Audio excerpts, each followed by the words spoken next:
So, according to Josh Feuerstein, Obama is a Muslim. I can't wait to see what his argument for this is. I'm going to enjoy shredding it, and I hope you, my audience, will enjoy it too. If you're hearing little pop-ups, that's because I'm on my Facebook right now, which is the only place Josh has his videos, by the way. He's set things up in a very interesting way. Okay, he used to be on YouTube, and then he stopped posting to his YouTube account 5 months ago, after he started getting heat from the atheist community. Now he only posts on Facebook, and his Facebook page is set up such that you cannot follow it without first liking it. So if you're an atheist and you come there, you have to like his page and show support for it before he'll let you follow. Now, of course, I'm not going to do that. I'm just going to remember that it's on Facebook, and I'm going to check back every once in a while, because I don't want to give this guy any support. All I want to do is rip apart what he's saying. I already attacked him over his marijuana nonsense. Now I'm going to attack him over his nonsense about Obama. So let's see what this moron has to say. That's the Josh Feuerstein here. Look, I'm angry, mad, upset, and ticked off. And When aren't you?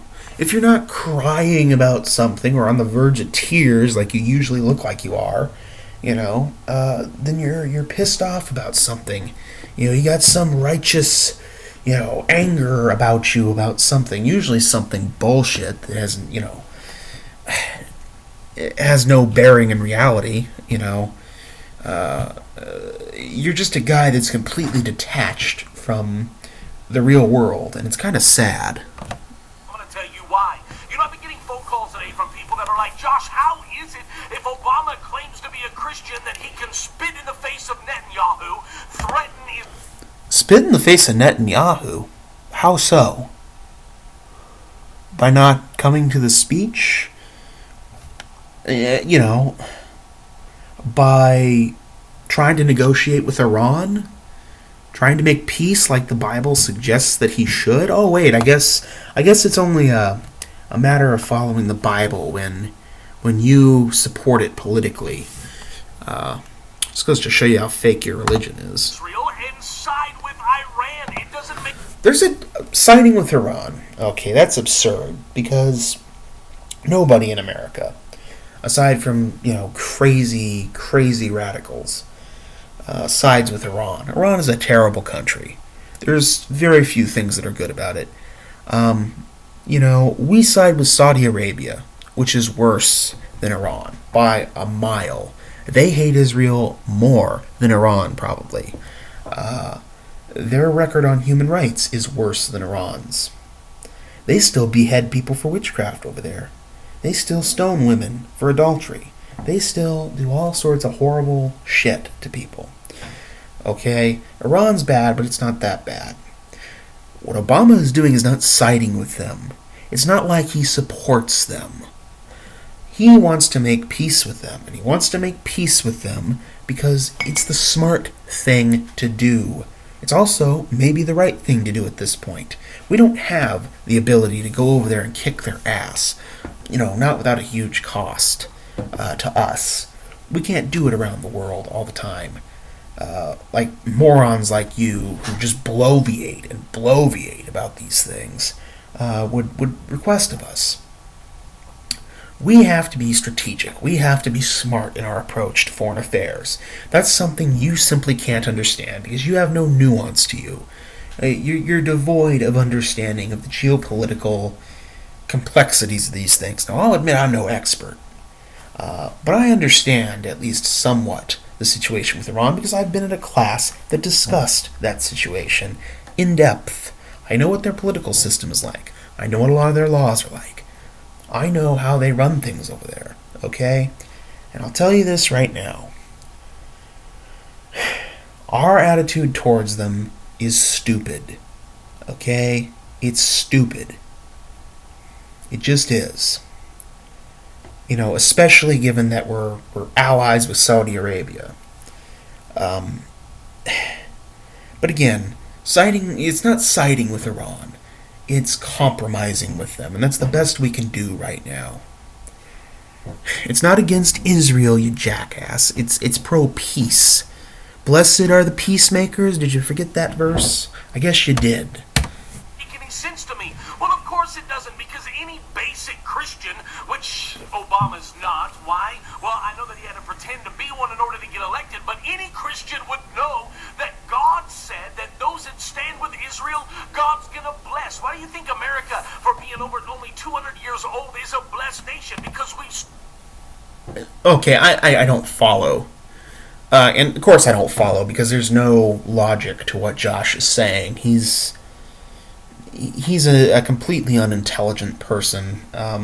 He has no wits about him.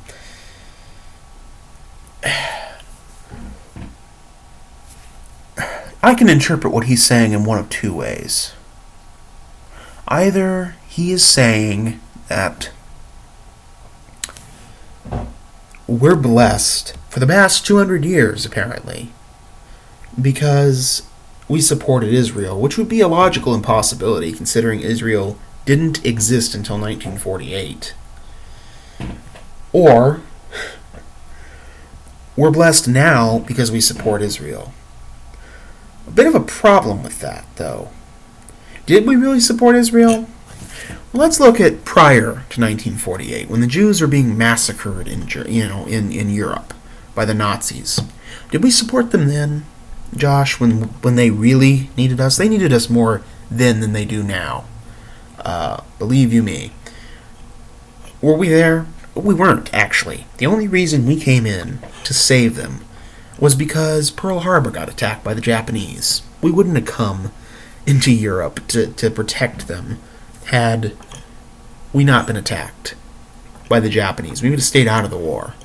And Hitler would have lasted longer, probably. After 1948,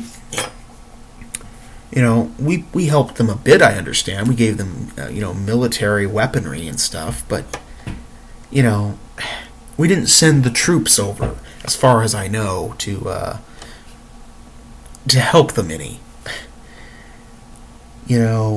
They won that battle on their own with some weapons from us and maybe some funding. Now, the thing you really don't understand, Josh, is there's a difference between being friends and allies with a country and sucking their dick, which is what you want us to do. Okay? Being friends with someone or a country doesn't mean that you support every little decision that they make. It doesn't mean that you're with them 100% about what they do. We're allies with plenty of nations around the world, Josh, that are terrible, terrible countries. Countries that, honestly, if we had the resources, we should invade and forcibly modernize. Unfortunately, we don't have those resources, and no country does. Forcing modernity isn't possible right now. But the point is, we don't need to agree with everything Israel does. We don't need to support them in everything they do to be their ally. Being their ally can be as simple as saying, if they are attacked, we will come in and defend them. Now, as far as I know, Obama has never said that if Iran or Saudi Arabia or one of these other countries were to attack Israel, that we wouldn't go in and defend them.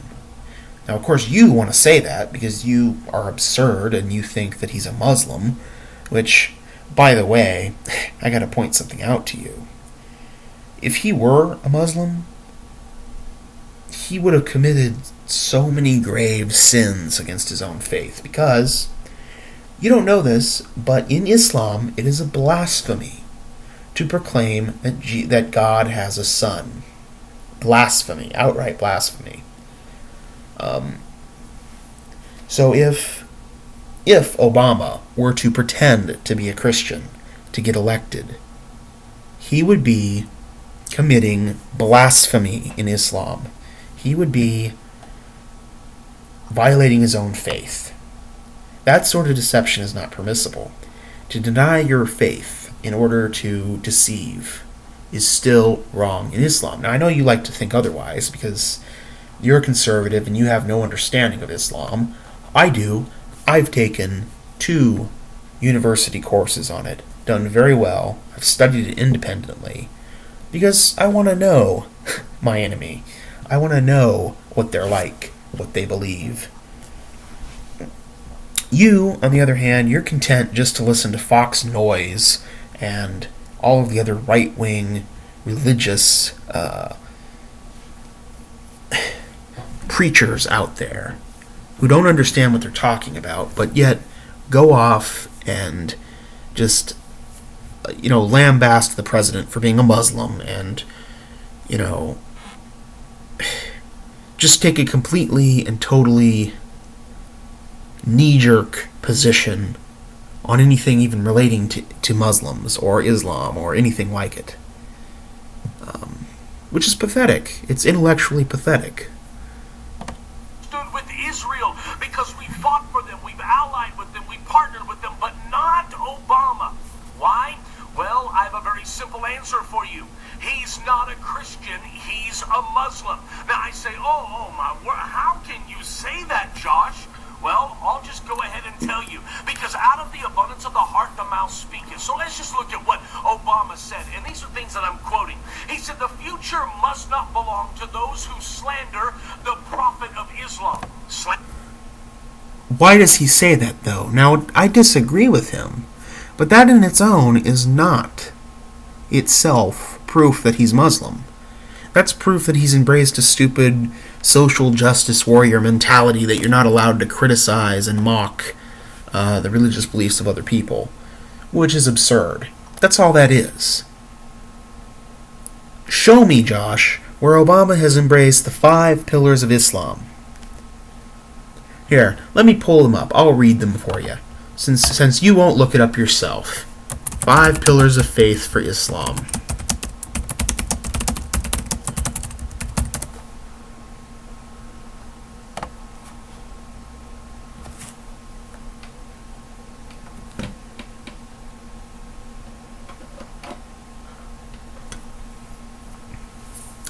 First one, declaring that there is no God except Allah, which is, the God of the Bible, technically, and that Muhammad is his messenger. Second, the ritual prayers 5 times a day. Third, giving 2.5% of one's savings to the poor and needy. This, by the way, is from Wikipedia. 4, fasting and self-control during the holy month of Ramadan. 5, the Hajj, the pilgrimage to Mecca, at least once in a lifetime, if you're able. So, Josh, when has Obama done these things? Because if he hasn't done these things, he cannot be a Muslim. According to Islam, it would be un-Islamic for him to not do these things. But again, why am I even bothering? You don't understand Islam at all.